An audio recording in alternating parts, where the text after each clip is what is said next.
Hey guys, welcome back to my channel. তো এটা হচ্ছে সিকিম ব্লগ পার্ট 4 আর আমরা ওদিন পাদামচানে স্টে করছিলাম। তো আজকে তোমাদের পাদামচানে যে আমরা স্টে করেছিলাম একটা দিন, এটা রেস্ট নেওয়ার জন্য করেছিলাম। তো তোমাদের যেইটুকুনি লোকাল এরিয়া যা দেখাতে পারবো সেটাই দেখাবো, কারণ কি এখানে দেখার খুব একটা কিছু ছিল না। বাট পাদামচান ছিল সবচেয়ে বেস্ট, মানে রিসর্টের দিক দিয়ে আমরা রিসর্ট যেমন ভালো সুন্দর কমফোর্টেবল একদম ক্লাসি একটা পেয়েছিলাম, মানে আমার ফেভারেট, আমার কেন মা বাবা সবার ফেভারিট ছিল এই রিসর্টটা। তারপর আমরা ওখানে পৌঁছে একটু রিল্যাক্স করে একটু আড্ডা দিয়ে তারপর আমরা দুপুরে খাওয়া খেতে চলে গেছি। আমার খাওয়াটাও A1 ছিল। আমি না তোমাদের সাথে পরের দিন শেয়ার করব যে পাদামচান থেকে জুলুক যাওয়ার রাস্তা, পাদামচানের ওখানে কী কী ভিউ দেখতে পেয়েছিলাম। তারপরে আমি দুপুরবেলা ঘুমিয়ে পড়েছিলাম। এমন কমফোর্টেবল একটা রিসর্ট থাকলে ঘুমাবো না কেন বলো।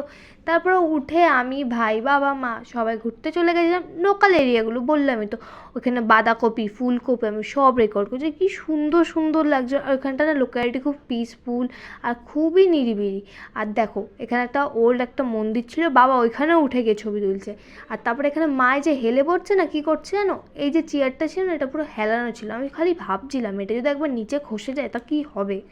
তারপরে আমরা এখানকার অনেকক্ষণ এনজয় করেছি ভিউটা, হাওয়াও খুব ভালো চলছিল, ঠান্ডাও ছিল। আর দেখো এদের ইন্ডিয়ান ন্যাশনাল ফ্ল্যাগ তো দেখা তো মাস্ট দরকার ছিল।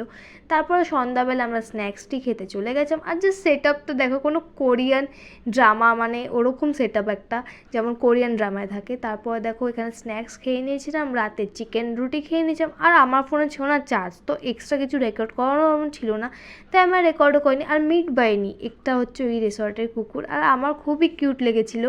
এর সাথে অনেকক্ষণ গল্প করে রাতের বেলা আমরা ঘুমাতে চলে গেছিলাম। আর ঘুম দিয়ে উঠে নেক্সট মর্নিং আমরা রেডি হয়ে, এই যে একে আমি বাইনা বলে রাখতাম কারণ কি আমি এর নাম জানতাম না। তো তারপর আমরা ব্রেকফাস্ট করে নিয়েছিলাম সকালবেলা। ব্রেকফাস্ট করে আমরা বেরিয়ে পড়ছিলাম জুলুকের উদ্দেশ্যে। পরের দিন দেখাবো কোথায়